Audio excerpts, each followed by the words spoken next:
Сегодня хотим поделиться с вами одной очень удивительной и трогательной историей. Для любой девушки свадьба – это что-то очень сокровенное, важное событие.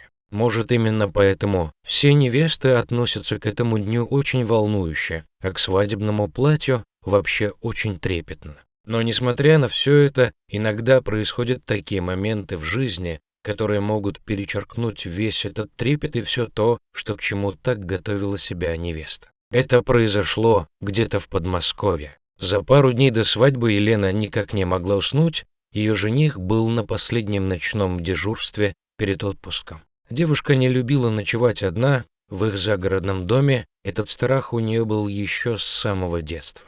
Еще не сомкнув глаз, Елена услышала, как кто-то скребется во входную дверь. Она спустилась, чтобы посмотреть на непрошенного гостя, и обнаружила на крыльце собаку.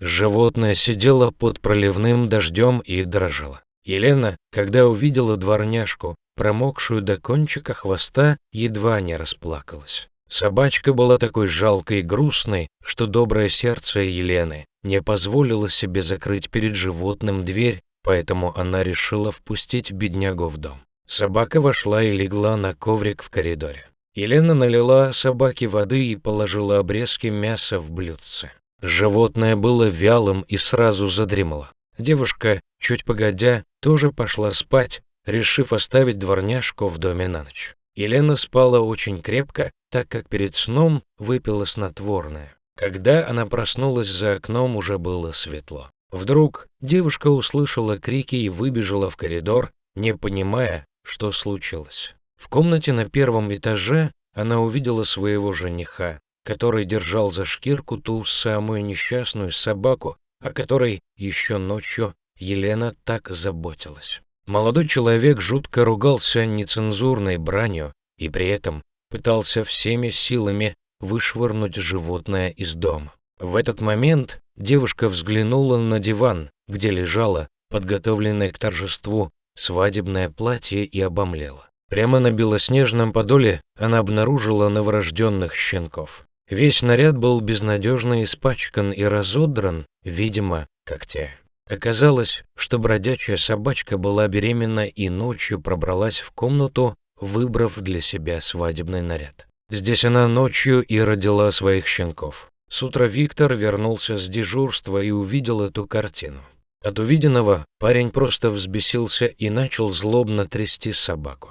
Когда Елена его застала, девушка была в ужасе. Ее шокировала жестокость Виктора. Парень начал хватать щенков одного за другим и вышвыривать их на улицу прямо в открытую входную дверь. От этого у девушки внутри все похолодало. А в этот момент Виктор громко возмущался, что ты наделала, курица. Посмотри, во что превратила эта тупая собака твой свадебный наряд. Девушка так рассердилась, что начала кричать в ответ на Виктора, и, запретив ему трогать животных, она собрала всех щенков, вернула их на прежнее место. А затем подбежала к скулящей четвероногой маме и положила ее на свадебное платье. Она понимала, что наряд уже не спасти. В этой ситуации Виктор, по мнению Елены, повел себя совершенно отвратительно и жестоко. Девушка заявила жениху, что свадьбы не будет. И не будет ее по двум причинам. Во-первых, нечего теперь надеть, а на покупку нового наряда нет времени. Во-вторых, она не хочет выходить замуж за человека, способного с такой жестокостью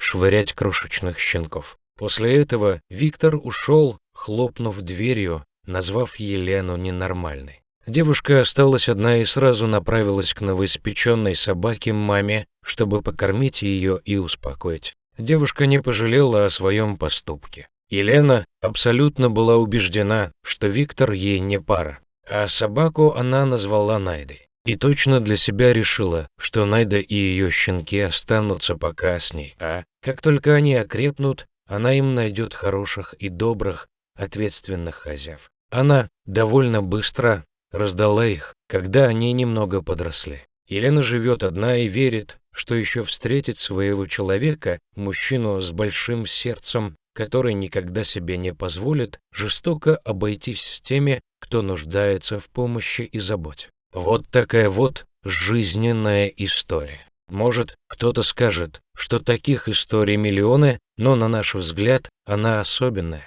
Поэтому нам и захотелось поделиться ею с вами. Мы очень надеемся и верим, что эта публикация донесет до людей то, что во многих случаях люди не правы, когда ими начинают управлять эмоции, а не разум.